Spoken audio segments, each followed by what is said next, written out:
Previously on STIHL Timbersports Australia.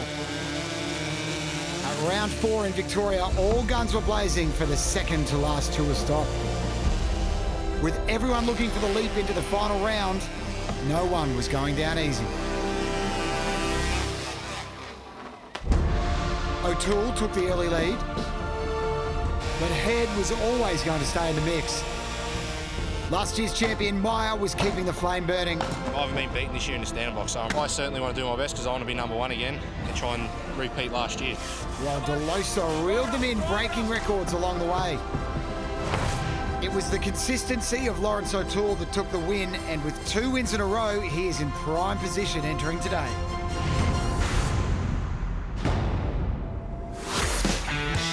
Stop number 5 sees our athletes at the motor racing mecca of Australia, Bathurst.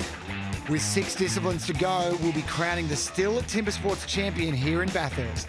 With 4 contenders in Jamie Head, Laurence O'Toole, Brayden Meyer and Brad DeLosa battling for the number 1 spot, we're sure to see some action go down. So let's meet our top 8 competitors. Victorian larrikin Laurence O'Toole is back. Will his raw talent translate into a title? Wily veteran Matt Gurr brings his lifetime of experience. Jamie Head's the consistent all-rounder, and the super fit Brad DeLosa wants his name on the crown. 22-year-old Mitch Argent heads up Generation Next. Reigning champion Brayden Meyer wants to go back-to-back. Cody Steers is the youngest athlete, but can he outmuscle his peers? And Brody Dingle is desperate for his slice of STIHL Timbersports glory. Over 5 rounds, they battle it out across Australia in 6 grueling disciplines, from the gravity-defying springboard to the blood-pumping hot saw. In each discipline, top place is awarded 8 points, 0 for a disqualification. The 5 best athletes will represent Australia at the World Championships as a Chopperoo, with the winner of the series taking on other national winners to become the STIHL Timbersports World Champion. So, with all that in mind, let's get into our first event. The springboard imitates an old lumberjack technique to overcome hard rootwood. The athletes cut 2 pockets in a vertical log 2.7 metres high. With the help of the springboard, they climb to the top and cut through a 27-centimetre diameter log from both sides. Strength, speed and agility are needed for a win. Our first springboard competitors are Tasmanian Cody Steers and Queenslander Brody Dingle. 3, 2, 1, go! As they cut their first pockets, these 2 competitors have had a mixed result in the springboard this year. As the apprentice to the master springboarder Matt Gurr, Cody Steers should be taking all those tips and putting them into action here.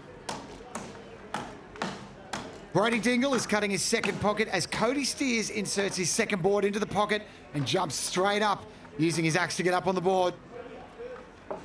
He's well in front of Dingle, who continues to struggle with his second board in the pocket. He's going back to cut it a bit deeper, and this will surely be disappointing for him. This will not deliver the time he is after. He inserts the board again, and this time he's away. Dingle's hiccup has given Steers a healthy lead, and he attacks the top block with an advantage that will surely see him win this heat. Dingle up on the top board has an almost impossible ride to get the win over Cody Steers. But Steers is almost through the front. He turns now, and he should get this one easy. He does. Steers home with the win. He got the win first up over Brody. I don't think that time's going to be good enough to win it unless these top 4 stuff up a bit, but it wasn't last, so that's one thing, I suppose. Our next heat sees Matt Gurr up against Mitch Argent. Contestants ready. 3, 2, 1, go!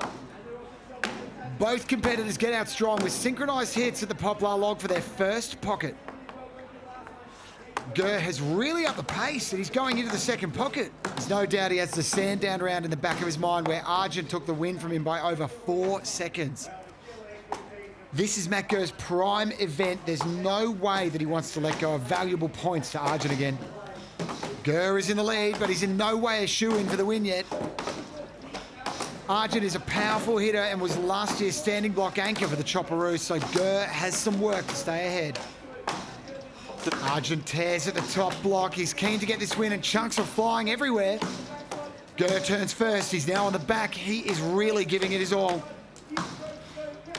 He is fighting to stay in contention for that 5th spot in the Chopperoos and comes home with the win. Argent not far behind. Good to get the Springboard out of the road because it's my favourite event, and of course I'm supposed to do well at it, so it's a bit nerve-wracking. I climbed really well, but I didn't cut very well on the log, so that's something I'll have to work on. Next, the battle between Laurence O'Toole and Brad DeLosa begins. 1, go! Both athletes are hungry to outdo each other here as O'Toole is first in with his board, but DeLosa is right behind him. There's no way he wants to get too far behind. O'Toole gets to the second pocket first. He is really leading the race up the tree. DeLosa is catching though, and they simultaneously have their first hits of the block.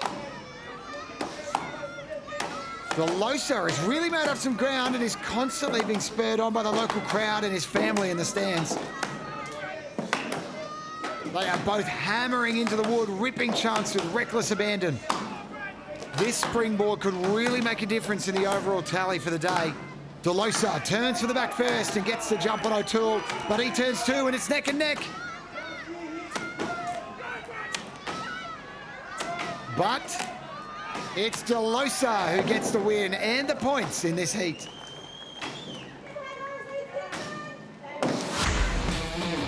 With Matt Gurr currently holding the fastest time of 50.48 seconds, can Head or Meyer beat him at the post and take home the win? Find out after the break.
With the STIHL Timbersports Series rolling into the motor racing spiritual homeland of Bathurst, our top 8 STIHL Timbersports athletes are battling it out to take home the event win and also the series. So let's jump straight into the last heat of the Springboard with equal-paced athletes Queenslander Jamie Head up against Victorian rival Brayden Meyer. Me and Brayden are real good mates, but when we get up there on the stage, we're all for ourselves and want to try and do our best. It's pretty hard competition, but we always try our best when we verse each other, and we always seem to have a good race. So with them both up the Springboard, who will take the points? 3, 2, 1, go! The rivalry stands strong between these two competitors as they get their first pocket. Head jumps up onto the board with nimble ease and gets a jump on Meyer, who's held up by a sticky axe. That has given Head a 2-hit advantage into the next pocket. He pulls himself up with his axe and is really starting to rip into the top block. He's pumped to do well today after sitting in the top 4 all season. He wants nothing more than a win at Bathurst for the final round. Meyer too wants to win, ultimately backing up the series win from last year. Both competitors are attacking the top block now, and Meyer definitely needs to make up some ground if he's to catch Head, who's giving it his all. Head is the first to turn, but Meyer is not far behind too. But Head does the damage, taking the win and the 8 points. Yeah, obviously come here to win the day, but I'm super pumped about getting the lead in the Springboard. Of course, you want to lead all day if you can. Have them guys chasing and you leading would be the ideal situation for me. That's just what is happening. Head out in front of the pack with a fast time of 48.48 seconds. This gives Jamie Head the perfect start for the final event, separating him and Contender Meyer by 2 points on top of the Volkswagen Amarok leaderboard.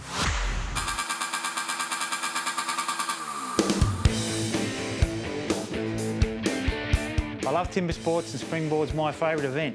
But if you want to go Springboard, you're going to need a shoe board. And to start, you're going to need a clip. You're going to get someone to grind that clip and fit a board. you end up with one just like this one.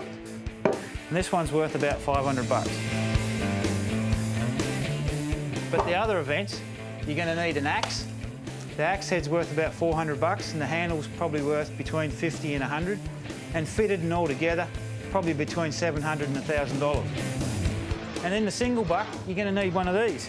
This is a crosscut saw, a Pegan raker, this one, and this one's worth anywhere between $1,000 and $4,000. Then you're going to need, in the stock saw, to practice, you're going to need one of these.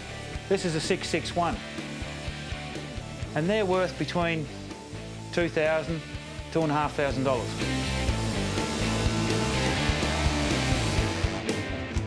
And then you move up to the big boy. This is a hot saw. These are worth between $4,000 and $10,000. And that's my arsenal for the STIHL Timbersports.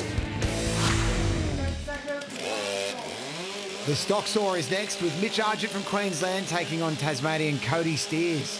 As they warm up their stock saws, let's find out a bit more about the discipline. The STIHL stock saw is the first of our sawing events. Athletes run equally matched electronic engine managed MS661cm chainsaws available from any STIHL store.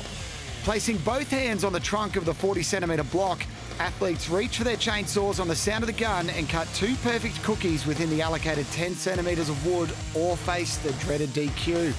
All in all, it's mind over matter and mastery of the chainsaw that get a stock saw win. Hands on the wood, get set. Both have lightning fast starts with a steady flow. It's Argent who drops the first cookie just ahead of Steers. Can he catch Argent on the upcut? He can't. Argent home with a comfortable win. Next up, we have Matt Gurr against Brodie Dingle. Hands on the wood, get set. Very even matchup with saws entering at different angles. Both are charging for the bottom. They hit simultaneously, dropping their first cookie. Now on the upcut, who will get to the top first? Wow, that was close. I think we need a replay. It's neck and neck as they come to the top, but it's Dingle who breaks through first. I don't think I could split it just from in competition, but I'm happy to get away with the win in that stock saw event. Matt's a professional that uses a chainsaw every day. I've grown up around the timber industry and used them in rural applications and that, but yeah, not something I'd use every day, so it's good to get one up over a full-timer. The battle continues. Will O'Toole get DeLosa back in the stock saw? Get set. They hit the lock at the same time with cat-like reflexes, but it's O'Toole who has to jump on DeLosa, dropping the cookie first and charging on his upcut. DeLosa looks like he's coming back strong, but it's O'Toole with the win. Winning the stock saw, I just hope I had a really fast time. You can never tell. You beat the person you're against, but did you beat the rest of the field? That's the thing. So I'd be happy with a top end to the mid-pack field any day in the stock saw, but I actually need a bit better than that today after my springboard. So I thought I had to step up and get the ball rolling in the right direction and really pull my socks up. So I'm here to have a crack and I'm not going to lay down. Timers ready. Contestants ready. 15 seconds to warm up the saw.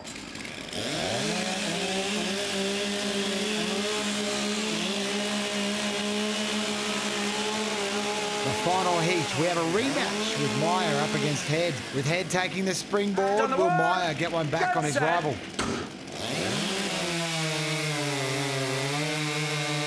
It's looking very even at this point on the down cut, but it's Meyer dropping the first cookie. There is no way he wants to lose 2 in a row, especially to Head. There you have it, a lightning finish from Brayden Meyer. What's going on here? Head's going for a third cookie. Something must be wrong with the ones he cut.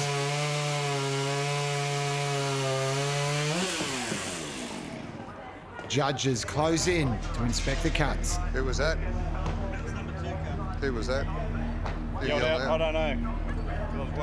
Yeah, my stock saw was under review. I cut 2 full wheels, but when the first one hit the ground, it smashed up, but I wasn't aware of that, and some people from the crowd were yelling out that I hadn't cut a full wheel, and so I went back for a third, but my argument is that I've cut 2 full wheels and the event's over. With Head's cuts and time under review, will this hamper his momentum at the top?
With the judges reviewing the final heat of the stock saw, the pressure is on Jamie Head, who is at the top of the leaderboard here at Bathurst.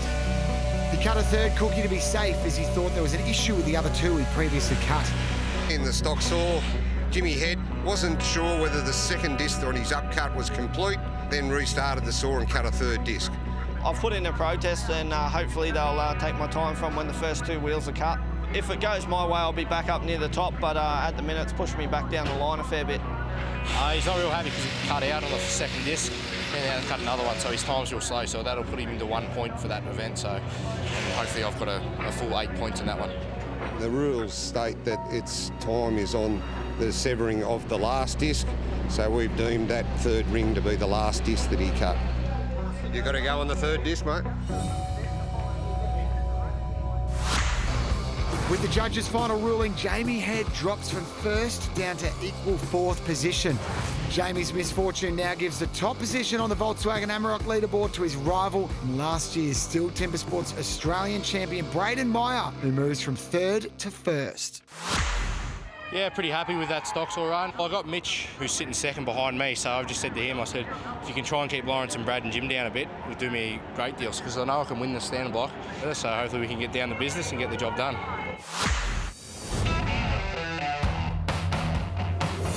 Our athletes are once again putting it all on the line today. And don't you wonder, how does one get the stamina and confidence to succeed at this extreme sport? It's certainly not for the faint-hearted. Who better to share their secrets of success than our top 8 titans? I think Jim's got the best equipment. He's pretty good with everything, the saws, the hot saws, the axes, grinds his own axes. So. Yeah, I like my axes too. They're good axes.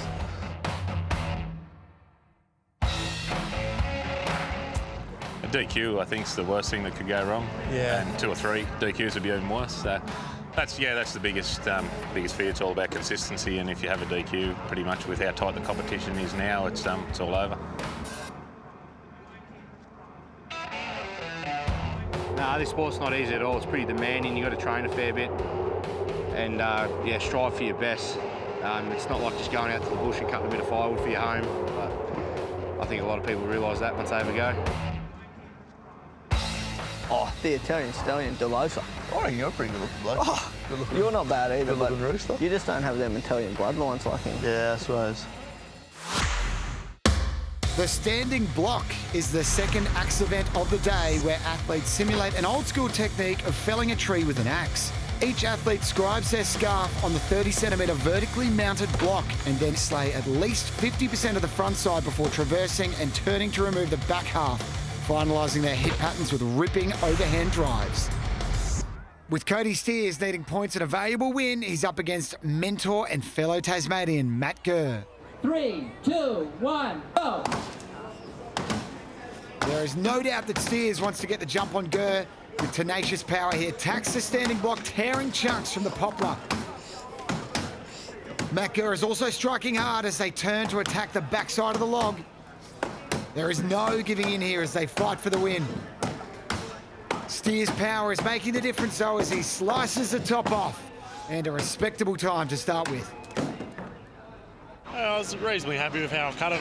I reckon that time will probably be about 3rd or 4th or 5th. Yeah, obviously every point matters from now on. So Mitch Argent's come out firing, so he's going to be really hard to stop. So hopefully I go all right. The Battle of the Queenslanders sees Brodie Dingle up against powerhouse Mitch Argent. 2, 1, go! Both are striking blow for blow, but it's Argent who really has the power and is the first to turn for the back.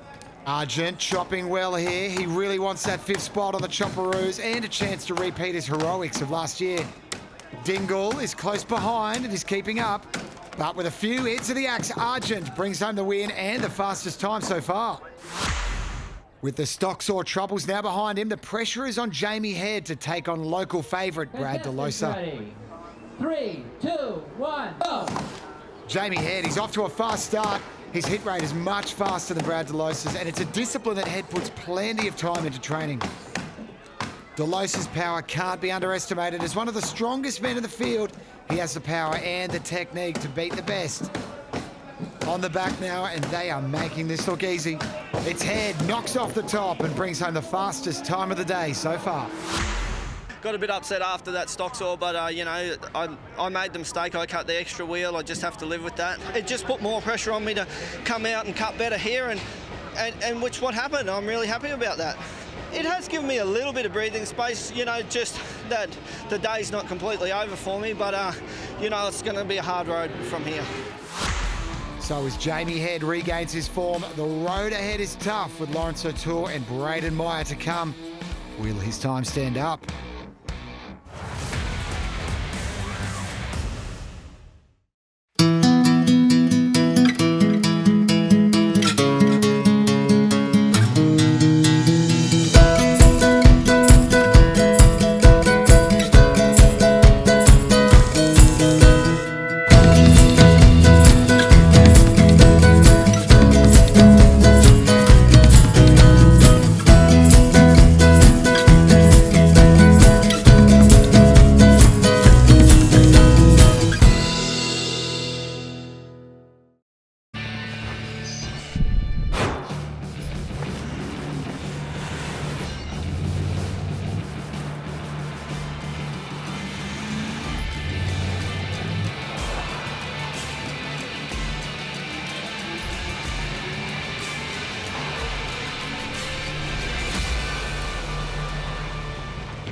We're back at Bathurst, and with a trailblazing time of 19.67 seconds in the standing block, Jamie Head has regained form and cut the fastest time so far.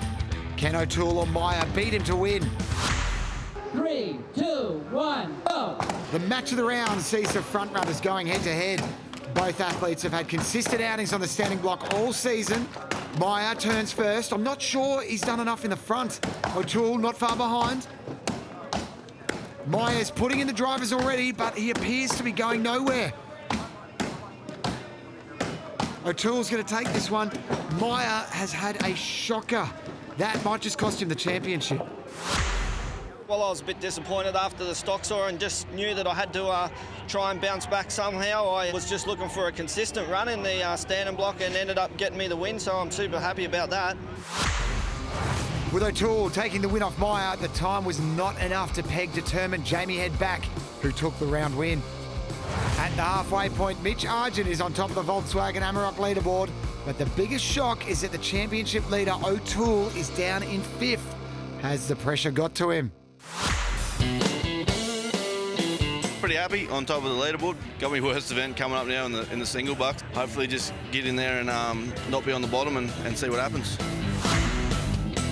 I was very happy with how I cut the standing block. I just want to get a good cut myself, you know. I don't really care what happens down the line. If I can come out and win that, well, no one's going to get any more points than what I have got, you know. So that's the main focus, is just to win that event. Sitting 4th overall, I can still win it. I'm only 2 points behind the lead, so if I have a good single buck and try and beat Laurence, Jim and Brad to get a good time there, I should be right. Next time on STIHL Timbersports Australia, we come back to Bathurst for the second half of the final event.